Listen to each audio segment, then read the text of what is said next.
Collège Les Provinces. Moi, je m'appelle Arthur et je suis au lycée de Seigne. Je vous laisse vous présenter. Bonjour, je m'appelle Patrick Sinigaglia et je représente l'Institut technologique européen des métiers de la musique. D'accord, donc on va commencer simplement. En quoi consiste votre métier aujourd'hui et quel poste occupez-vous? Alors actuellement, je suis en charge des relations extérieures de l'école après avoir exercé une activité d'enseignant pour les techniciens piano pendant une vingtaine d'années. D'accord. Quelles études avez-vous fait? Alors moi j'ai pris la branche professionnelle, j'ai donc commencé par un apprentissage d'accordeur de piano. D'accord.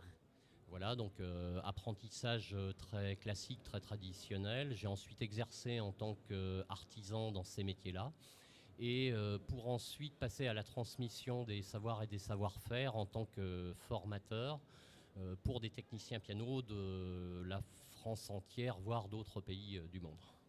D'accord, donc vous avez toujours aimé, affectionné le monde de la musique et dès que vous étiez enfant, vous vouliez transmettre ce savoir ou c'est venu un peu par la suite en grandissant?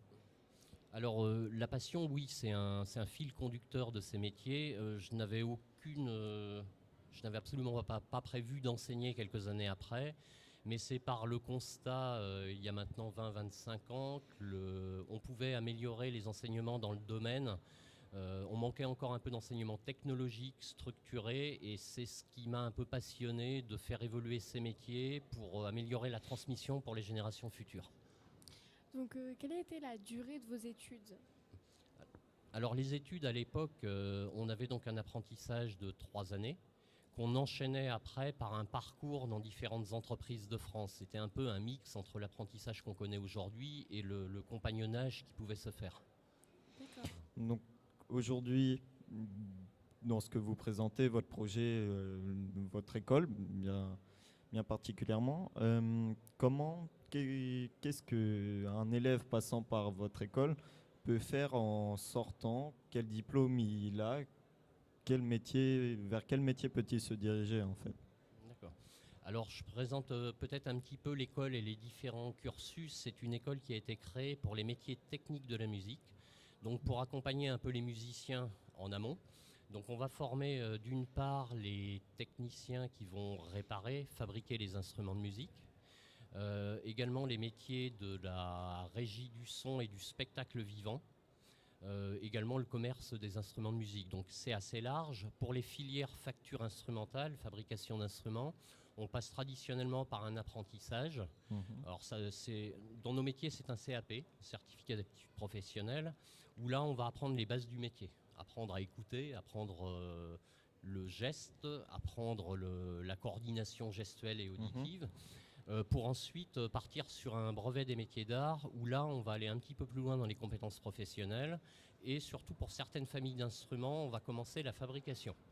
Ce sera la fabrication des guitares, ça va être fabrication d'instruments avant, enfin des différents instruments. Pour les filières son, c'est plutôt c'est une formation qui se déroule après le bac. C'est un niveau bac plus 2. Et là, l'objectif est d'aller travailler dans les métiers de la scène. Toujours sur le live, c'est-à-dire que là où on trouvera des spectacles, des musiciens et des instruments. D'accord. Quels sont les avantages et les désavantages de votre métier?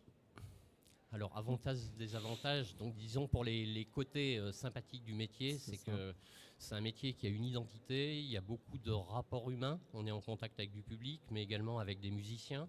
On va devoir interpréter les désirs du musicien pour les transcrire en actes techniques. C'est un métier très convivial.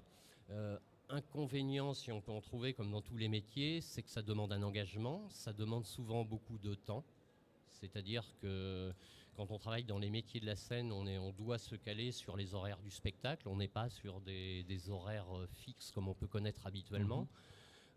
Est-ce que les avantages dépassent les inconvénients? Je crois qu'il suffit de venir faire un tour dans l'école pour voir que c'est un milieu de passionnés. Bien sûr. Ce qui caractérise en fait ces métiers, c'est la passion. Donc les élèves qui veulent rentrer dans votre école, ils sont tous ou presque forcément passionnés de musique ou des fois il y en a qui se tentent et puis qui deviennent amoureux de la musique et qui accrochent bien à cette école et cette formation? Alors on voit les deux, hein. Beaucoup d'élèves viennent chez nous, le fil conducteur c'est la musique. Voilà. Bien sûr. On va trouver aussi des personnes qui vont avoir eu un parcours professionnel, qui ont toujours rêvé d'avoir fait ça sans jamais l'avoir osé, et qui vont revenir en fait dans cette branche pour la passion et pour réaliser leurs rêves. D'accord. Pour vous, quelle est la clé en fait on fait ses études, quelle est la motivation qu'on doit avoir pour réussir à sortir de cette école et d'avoir un métier qui nous plaise voilà. Je crois que c'est un métier qui se choisit vraiment par passion. Ce ne sont pas des métiers qu'il faut faire par défaut ou pour essayer quelque chose d'un petit peu différent. Et je crois, quels que soient d'ailleurs les métiers, que ce soit la musique ou d'autres, il faut essayer, il faut regarder. On peut se tromper, évoluer, changer de branche, mais il faut assez tôt prendre la décision de s'orienter. Alors quand je dis assez tôt, je trouve que généralement on demande maintenant aux jeunes de s'orienter très très tôt alors que les métiers évoluent, ce qui est une difficulté. On a à se projeter dans l'avenir.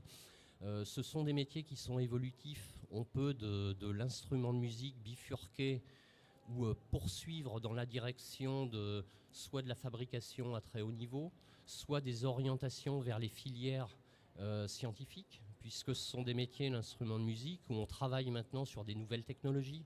On commence à travailler sur l'impression 3D dans les instruments de musique, on travaille à explorer beaucoup d'autres voies. Donc c'est un peu une voie d'entrée. Des personnes vont rester toute leur vie technicienne parce que c'est leur passion première, et puis d'autres vont chercher un petit peu leur profil professionnel jusqu'à trouver ce qui leur plaît. Mais avant tout, c'est la passion.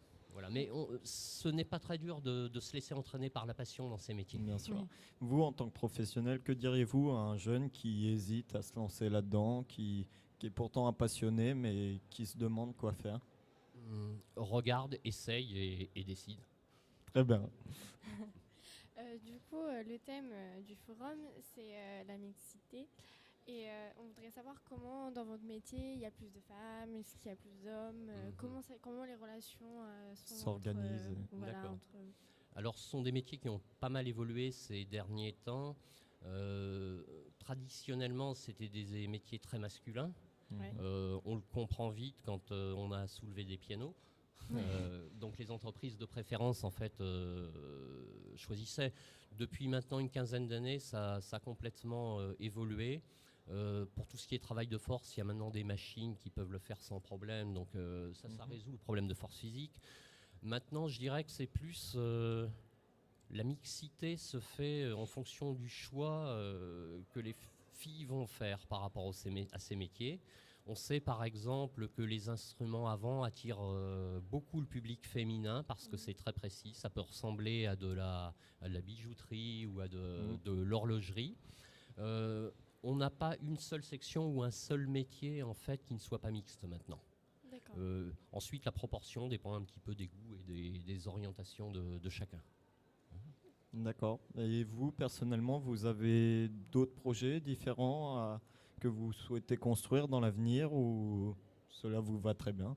De par les missions de l'école, les projets qui sont à construire sont encore énormes puisqu'on a à créer et à développer les réseaux en Europe d'abord et dans le monde pour ces métiers. Donc c'est un vaste chantier. En effet. Et je n'en verrai pas le bout, mais permettre en fait c'est une des rares des écoles dans le monde. Donc certaines zones du monde comme toute l'Amérique du Sud par exemple, vous n'avez absolument aucune possibilité de formation. Donc il y a un réel enjeu à faire connaître, à développer ces métiers et ces réseaux. Voilà. Donc mon projet d'avenir, c'est de continuer dans cette voie-là et je crois qu'il y a largement à faire. D'accord. Merci d'avoir répondu à nos questions. Merci à vous. Merci. Merci.